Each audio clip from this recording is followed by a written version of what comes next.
Education with Shantanu চ্যানেলে তোমাদের সকলকে স্বাগত জানাই। আজকে আমার আলোচনার বিষয় বাংলার যুবসাথী স্কিম বা বাংলার যুবসাথী প্রকল্প, যেটা কিন্তু তোমাদের কালকে ঘোষণা করা হয়েছে যে তোমরা যারা এখনও পর্যন্ত মাধ্যমিক পাশ করার পর বা উচ্চ মাধ্যমিক পাশ করার পর যারা এখনও পর্যন্ত কোনো রকমের কোনো সরকারি চাকরি পাওনি, তো তাদের জন্য কিন্তু এই প্রকল্পটি শুরু হতে চলেছে।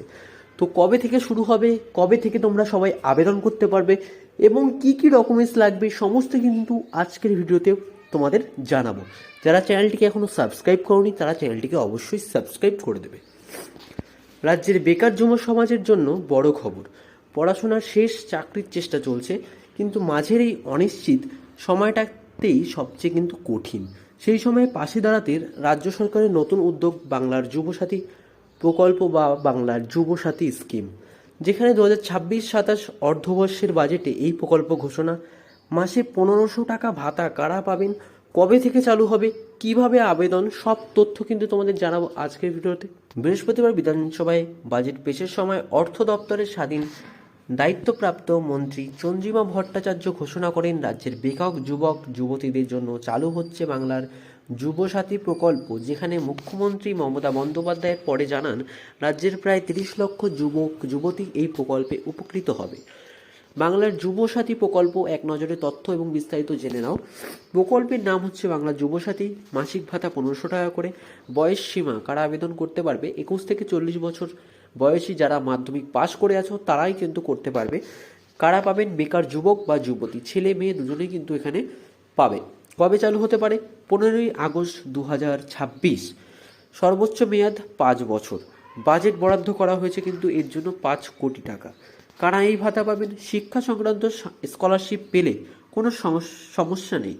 স্কলারশিপ থাকলেও যুবক যুবতীর ভাতা পাওয়া যাবে। অর্থাৎ তোমরা যারা স্বামী বিবেকানন্দ স্কলারশিপ পেয়েছো বা যারা এখন পাচ্ছ, তো মনে করো কলেজে আছো, ইঞ্জিনিয়ারিং ডিগ্রি অন্যান্য কোর্স করছো, যারা এখন পাচ্ছ স্কলারশিপ, তাদের কিন্তু এই ক্ষেত্রে কোনো রকমের সমস্যা নেই, তারাও কিন্তু এটার জন্য গ্রহণযোগ্য, তারাও কিন্তু এটা পাবে।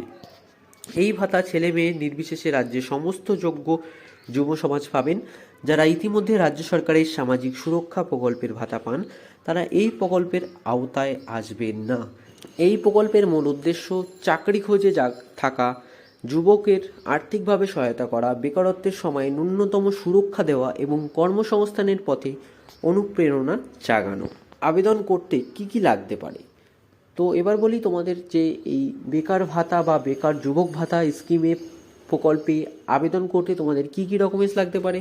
মাধ্যমিক পাশের সার্টিফিকেট, বয়সের প্রমাণপত্র, সেটা আধার কার্ডও হতে পারে, বার্থ সার্টিফিকেটও হতে পারে।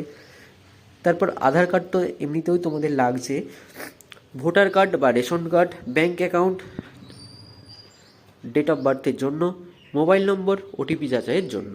আবেদন পদ্ধতি ডাব্লিউবি যুবসাথী অ্যাপ্লিকেশন প্রসেস। রাজ্য সরকার জানিয়েছে প্রকল্প চালু হলেই অনলাইনে আবেদন নেওয়া হবে। আবেদনগুলো শুরুর সঠিক তারিখ ও অফিসিয়াল লিঙ্ক চালুর সময় জানানো হবে। সম্ভাব্য ধাপগুলি নির্দিষ্ট সরকারের পোর্টালে প্রবেশ করবে, লিঙ্ক জানানো হবে। মোবাইল নম্বর দিয়ে রেজিস্ট্রেশন করতে হবে, প্রয়োজনীয় তথ্য ও নথি আপলোড করতে হবে। আবেদনের সাবমিট এবং যাচাই শেষে সরাসরি ব্যাঙ্ক অ্যাকাউন্টে টাকা দেওয়া হবে। তো বাংলা যুবসাথী প্রকল্প নিঃসন্দেহে রাজ্যের যুব সমাজের জন্য একটি গুরুত্বপূর্ণ ঘোষণা। চাকরির প্রস্তুতির সময়ে মাসে 1500 টাকা অনেকের কাছে বড় ভরসা হতে পারে। যদিও প্রকল্পটি কার্যকর হবে 2026 সালের 15ই আগস্ট থেকে।